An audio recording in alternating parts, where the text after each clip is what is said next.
So the catalyst right now.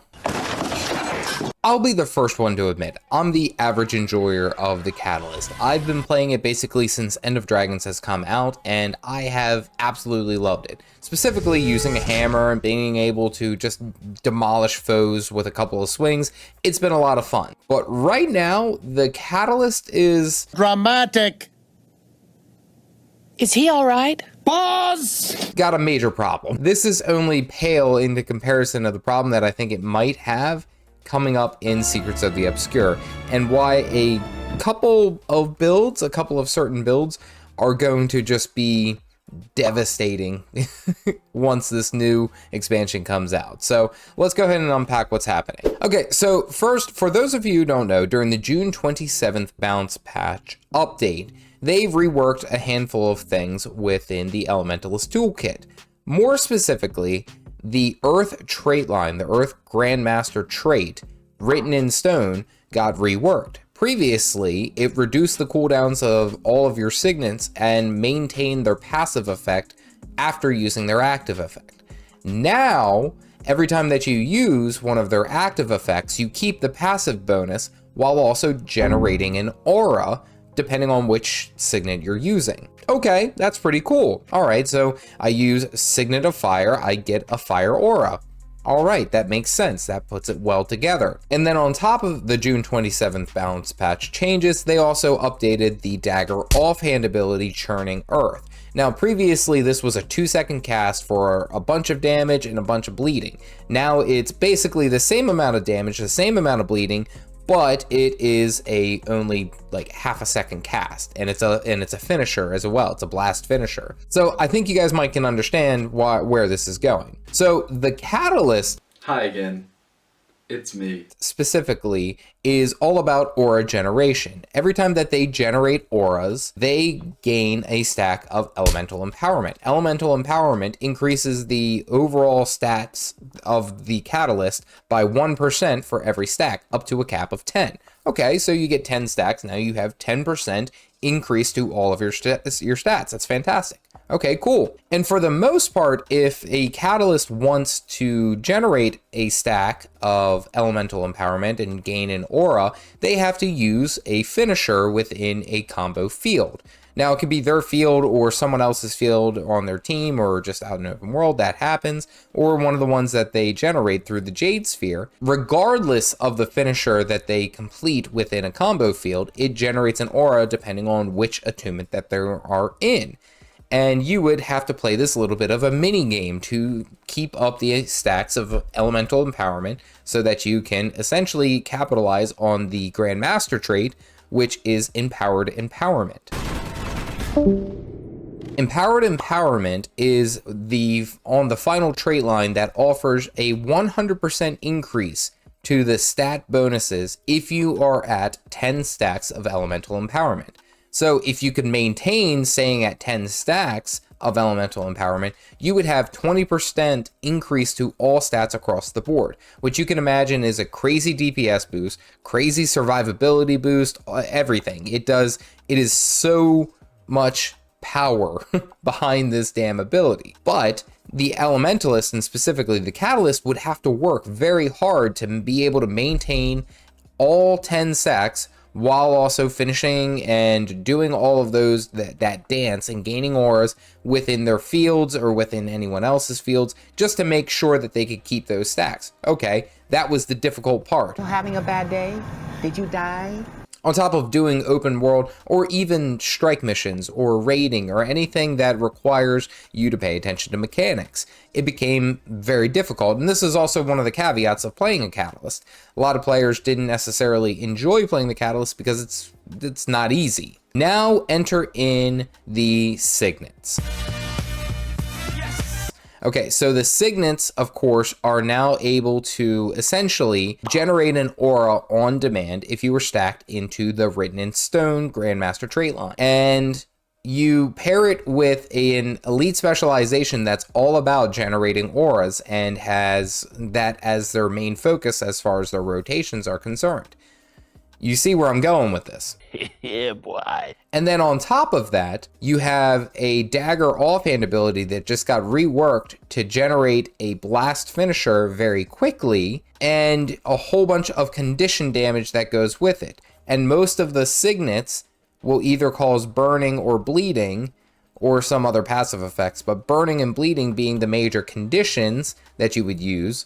And now you have kind of a perfect storm. I have been running a double dagger condition signet catalyst build, and I have been able to just devastate everything that I run into. Veteran mobs, champion mobs. Why did you throw me gloves? To catch these hands! I've even taken it into strike missions and have done incredibly well without working hard. They've essentially been able to take the catalyst, which was this complex kind of like lots of moving part ability profession, and scale it back to very just simplistic press the buttons and win. Now, don't get me wrong, like I'm excited because people are able to play the Elementalist and see what I see and what I enjoy, but I'm also a little hesitant because it kind of takes the spice out of the Elementalist. And for all transparency, I was essentially just running straight Viper's gear, which is no defensibility, nothing but condition damage, and a little bit of power, and I've just been able to cook, just bam, hitting these stacks, hitting this amount of damage with very little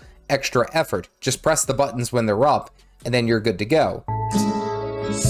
While this is cool, and even taking it into strike missions, of course, I changed around some of the abilities to include elementals just for some extra burning, essentially just makes it very trivialized to do very, very well with where the catalyst is. And I mean that so much so, not that it's just for new players to be able to get into it, it's more so that it can be exploited as just a very simple, overpowered, we'll say, spec. Now, I know that I'm very much a big proponent of a spec that requires a lot of, we'll say, focus, a lot of manipulation. You're loaded into this profession. You're trying your best, and the better you do, the more reward you get. I like that. But now you can essentially do it with your eyes closed. And I think this is a little bit rough, but I'll even explain why, take it a step further and explain why it might be even worse. So I even decided to check it out in PvP after watching one of the videos that actually Engel put out. Engel put out one talking about the Scepter Dagger Condition Signet Catalyst and just how overtuned this bad boy is. And is absolutely right. He is. It's crazy. So in PvP, specifically for the catalyst in PvP, one of the Grandmaster traits that you spec into is staunch auras. That means that every time you gain an aura, you gain a stack of stability, which means that you can't be crowd controlled, which of course is very, very important player versus player. Okay, cool. So now your signets are able to generate stability on demand. All right, that's cool. That's a fun little effect. Pair it with the fire trait line, Smothering Auras, which essentially removes a condition every time that you utilize a aura or you gain an aura. Okay, so now we're getting a stack of stability as well as a condition cleanse when I gain an aura, okay, or use the signets. All right, cool. And then there's a trait in the earth trait line which grants you protection every time you gain an aura. Protection reduces all incoming damage by 33%. Okay, so now you have stability, a condition cleanse, as well as damage reduction, all while just doing what you're normally doing. And that also doesn't even count the adding of using a frost aura, which is an additional 10% damage reduction on top of that protection. So essentially you have a shield wall of nearly 50% of all damage just by using your signets and playing as the catalyst. That you guys see why this could be a problem. And then on top of that, the amount of condition damage that actually comes through as a catalyst, and specifically using like the scepter and the dagger, it's actually a bit much. I'm having burning ticks hitting for 1500 to 3000 just by me spamming flame spike and just going through there. I mean, it's actually very, very scary, especially in the right hands. So what does this all mean for Secrets of the Obscure?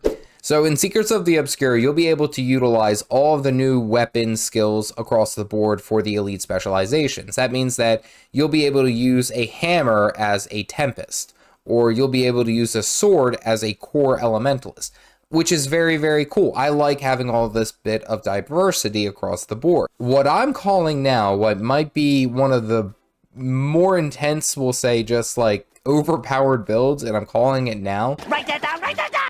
is the Sword Warhorn Condition Signet Catalyst. I think is going to be an absolute monster once Secrets of the Obscure comes out. Not only does the sword mix a bit of power and condition, I see it kind of go both ways. I think there's more builds that are about power than condition currently. But pairing that with all of the conditions from the signets on top of a Warhorn, which can essentially stack a whole bunch of burning, can stack a whole bunch of bleeding, can generate auras on demand. Like, there's a lot that this can do. And I don't even know if you would even be concerned with the Warhorn. You could just run the dagger offhand and still do fantastically. There's quite a bit of, we'll say, build diversity that's going to be coming through, and specifically the amount of auras being able to be generated on demand and pairing it with a flat 20% increase across the board to the amount of damage that you can do. Oh yeah, it's all coming together. I'm expecting this build to be an absolute monster and damn near frightening.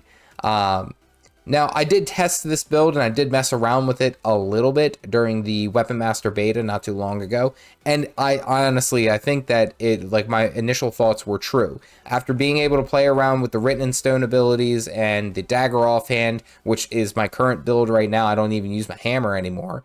It's going to be frightening once this comes out, and I'm calling it now.